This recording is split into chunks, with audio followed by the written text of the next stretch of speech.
오늘 주시는 하나님의 말씀은 구약 성경 이사야 40장 12절에서 31절까지의 말씀입니다. 제가 봉독하겠습니다. 누가 손바닥으로 바닷물을 헤아렸으며 뼘으로 하늘을 쟀으며 땅에 티끌을 되에 담아 보았으며 접시 저울로 산들을 막대 저울로 언덕들을 달아 보았으랴. 누가 여호와의 영을 지도하였으며 그의 모사가 되어 그를 가르쳤으랴.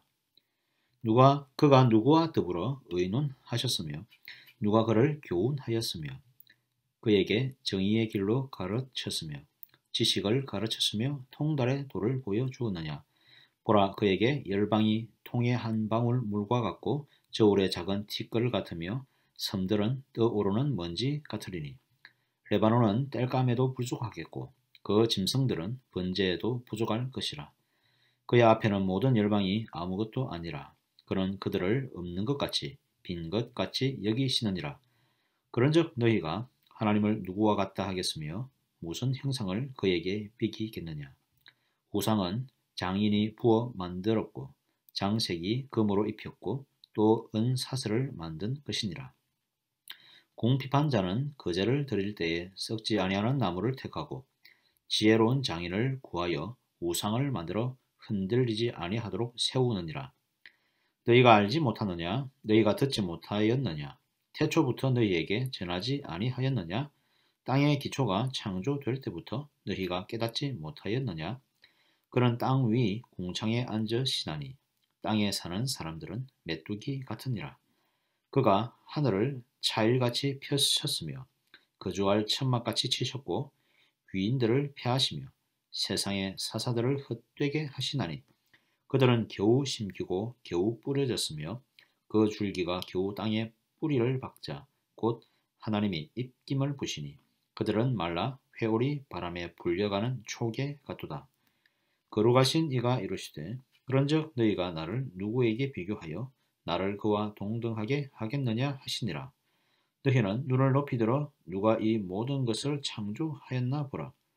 주께서는 수효대로 만상을 이끌어내시고 그들의 모든 이름을 부르시나니 그의 권세가 크고 그의 능력이 강함으로 하나도 빠짐이 없느니라. 야곱아 어찌하여 내가 말하며 이스라엘아 내가 이르기를 내 길은 여호와께 숨겨졌으며 내 송사는 하나님에게서 벗어난다 하느냐. 너는 알지 못하였느냐 듣지 못하였느냐. 영원하신 하나님 여호와 땅 끝까지 창조하신 이는 피곤하지 않으시며 곤비하지 않으시며 명철이 한이 없으시며 피곤한 자에게는 능력을 주시며 무능한 자에게는 힘을 더하시나니 소년이라도 피곤하며 곤비하며 장정이라도 넘어지며 쓰러지되 오직 여호와를 앙망하는 자는 새 힘을 얻으리니 독수리가 날개치며 올라감 같을 것이요 다른 박질하여도 곤비하지 아니하겠고 걸어가도 피곤하지 아니하리로다. 아멘. 이사야서 1장에서 39장까지는 저주와 심판의 내용이 주를 이루었습니다. 이스라엘뿐 아니라 이스라엘을 대적했던 각 나라들에 대해서 그 죄를 물으시고 심판을 선포하셨습니다. 40장부터는 전혀 반대의 말씀인 위로와 희망의 메시지가 선포됩니다. 성경 전체의 메시지가 창조, 타락, 구속이라는 순환적 구조를 가지고 있다면 이사야서는 창조, 타락, 구속의 축소판이라고 할 수 있습니다. 오늘 본문은 하나님이 창조자이시며 모든 것을 다스리시는 주인이다 라고 선포하십니다. 본문 12절에서 17절을 보면 하나님의 창조하심이 너무 신비스럽고 놀라워서 아무도 그 세상 누구도 하나님의 창조에 도움을 주거나 동참할 수 없었다고 말합니다. 14절을 보십시오. 그가 누구와 더불어 의논하셨으며 누가 그를 교훈하였으며 그에게 정의의 길로 가르쳤으며 지식을 가르쳤으며 통달의 도를 보여주었느냐.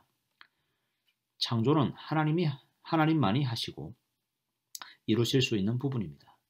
하나님의 창조와 섭리가 얼마나 큰지 세상의 피조물들과 비교할 수 없다고 15절에서 17절은 말씀합니다. 열방이 한 방울 물 같고 레바논은 땔감도 되지 않고 모든 열방이 하나님 앞에서 먼지처럼 작다라고 표현하고 있습니다. 하나님의 창조에 대해 많은 사람들이 말씀 그대로 믿는 믿음을 소유하고 있으면서도 동시에 과학적으로 어떻게 증명할 수 있는가에 대한 궁금증이 있을 것입니다. 그래서 성경의 말씀의 선포와 과학적인 증거를 분리해서 믿는 경우도 종종 있습니다. 이것이 마음은 좀 편할 것 같습니다. 성경도 지키고 과학적인 증거도 소유할 수 있으니까요. 많은 과학자들이 유실론적 배경을 가지고 있으면서도 진화론을 더 나은 창조의 증거로 내어놓기도 합니다. 하지만 여러분, 진화론은 아무것도 증명하지 못한 가설에 불과하다는 사실입니다.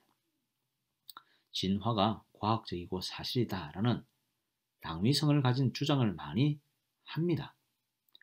그러나 아직까지 진화의 증거를 분명하게 제시한 경우는 한 번도 보지 못했습니다. 과학적이고 합리적인 증거를 제시해야 할 과학자들이 미확인된 가설을 사실로 받아들이고 거기서부터 자신들의 논리를 풀어낸다는 자체가 사실 말이 안 되는 비과학적인 행위인 것입니다. 여러분, 하나님은 진화를 빌리지 않고도 말씀으로 창조하실 수 있으신 분이심을 저는 믿습니다. 18절 이후에는 하나님은 살아계신 분이신데 사람이 만든 우상과 어찌 비교할 수 있는지 말하고 있습니다. 여러분, 사람들이 왜 우상을 만들었을까요? 나무로, 금으로, 은으로 자신이 깎고 부어 만들어서 그것이 자신을 보호하고 번영시켜 줄 것이다라고 믿습니다.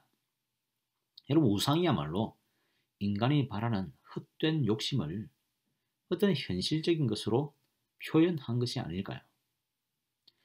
네, 오늘날은 우상이라고 하면 절에나 가야 볼 수 있는 것이다라고 생각하는 사람이 아마 있을 것입니다.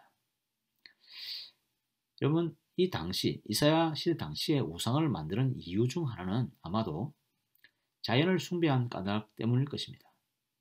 거대한 나무 밑에 선 인간이 얼마나 작아 보입니까?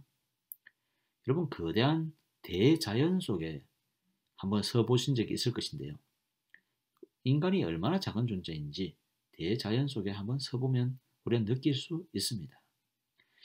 대자연이라는 것을 우리가 바라볼 때에 아마 이 세상에서 인간을 압도할 수 있는 어떤 존재가 있다면 우리가 자연 앞에 설 때일 것입니다. 그래서 사람들은 자연을 두려워했습니다. 자연을 어머니라고 생각합니다. 자연에서 사람이 나왔다라고 생각합니다.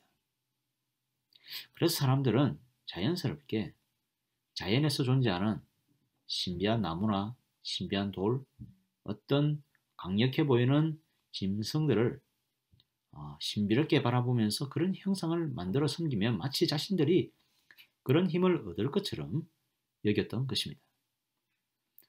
오늘 우리에게도 우리를 압도할 만한 권력이나 또 돈, 이런 것들이 우리의 하나님이 될 수 있습니다.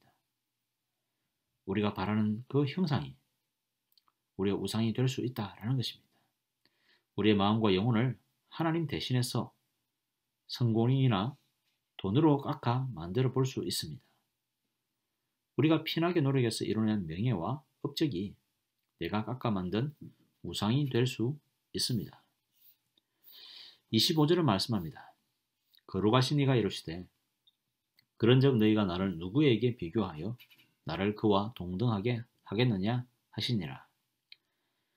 지금까지 배신과 배교의 역사, 이방의 우상 숭배의 역사를 가졌던 이스라엘에게 하나님은 지금도 살아계시다고 선포합니다. 그는 창조주이시며 만들어 붙인 생명 없는 우상과는 비교할 수 없는 분이십니다.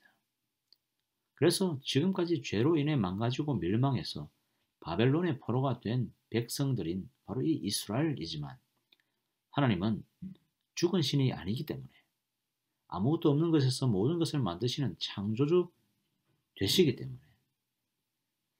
이사야는 선포하고 있습니다. 그렇기 때문에 하나님은 망가지고 버려진 어떤 것도 새롭게 하실 수 있는 분이시다. 사람은 피곤하여 쓰러지고 망해도 하나님은 피곤하거나 주무시지 않는 분이시다. 오히려 하나님은 피곤한 자에게 힘을 주시고 쓰러진 자를 일으켜 세워주시는 분이시다 라고 본문은 말씀하고 있습니다. 31절을 보십시오. 오직 여호와를 앙망하는 자는 새 힘을 얻으리니 독수리가 날개치며 올라감 같을 것이요 다른 박질하여도 곤비하지 아니하겠고 걸어가도 피곤하지 아니하리로다. 아멘. 성도 여러분, 하나님은 창조주이십니다. 모든 것을 새롭게 하실 수 있고 완전하게 새로운 것을 만드실 수 있으십니다. 우리의 인생이 낭망하고 쓰러지고 모든 것이 꼬여 있다 할지라도 하나님은 고치시고 풀어주실 수 있는 분이십니다.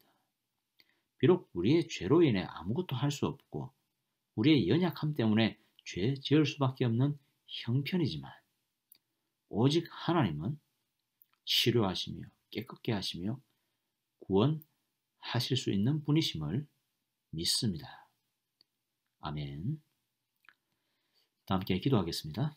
하나님 아버지 감사합니다. 하나님 오늘 이 시간에도 하나님 우리를 위로하여 주시니 감사합니다.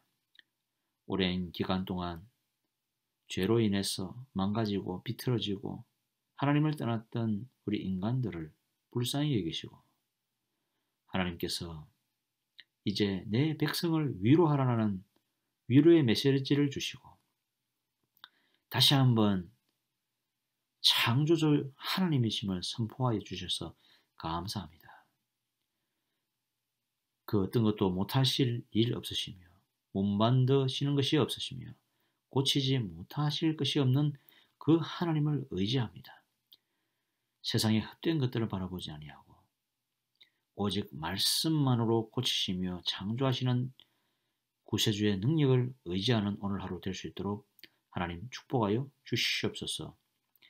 하나님 코로나로 인해서 많은 어려움이 있었지만 이제 점점 이 코로나를 이길 수 있는 방법들을 우리에게 주셔서 감사합니다. 특별히 하나님 대면 예배를 허락하여 주셔서 감사합니다. 이 대면 예배가 이제 끊기지 아니하고 계속해서 함께 모여서 주님께 영광 돌릴 수 있는 우리 성산교회 될 수 있도록 하나님 축복하여 주시옵소서. 우리의 영적인 유익을 위하여서 하나님 애쓰고 힘쓰시는 교회 목사님과 또 모든 중직자들을 축복하여 주시고 모든 목장의 모든 성도들을 하나로 다시 한번 묶어주시기를 간절히 소망합니다. 우리 성산교회 모든 성도들의 가정에 축복하여 주시고 이들의 사업터와 직장과 자녀들을 위해 주님 은혜를 풍성하게 내려 주시옵소서. 특별히 하나님 우리의 다음 세대인 자녀들을 주님 살펴주시고 이들에게 믿음을 다해 주시고 하나님을 알고 하나님을 믿고 하나님을 체험하고 만나고 하나님께 비전을 얻어서 그 비전을 향해 달려가는 우리 다음 세대 될 수 있도록 주님 축복하여 주시옵소서. 어두운 세상 가운데 빛과 소금의 역할을 감당하며 주님의 사랑을 전하며 요셉과 다니엘처럼 어두운 세상에서 이 백성들을 구원해내는 하나님의 아름다운 사람들이 다 될 수 있도록 우리 자녀들을 축복하여 주시옵소서.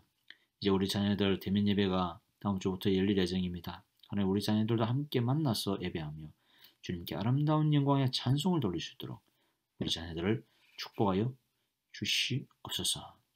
하나님 이 벤코브 땅을 축복하여 주시고 하나님 모르는 사람들을 불쌍히 여기시고 그들 마음 가운데 예수 그리스도를 영접할 마음 주시고 특별히 우리 벤코브 성산교회를 통하여서 선교의 사명을 복음의 사명 영혼 구원의 사명을 잘 감당할 수 있도록 이 벤쿠버 지역을 축복하여 주시고 또한 우리 성산교회를 축복하여 주시옵소서. 예수 그리스도의 이름으로 기도합나이다. 아멘. 우리 다 함께 주기도문으로 예배를 마치겠습니다. 하늘에 계신 우리 아버지여, 이름이 거룩히 여김을 받으시오며 나라의 임하옵시며 뜻이 하늘에서 이룬 것 같이 땅에서도 이루어지이다.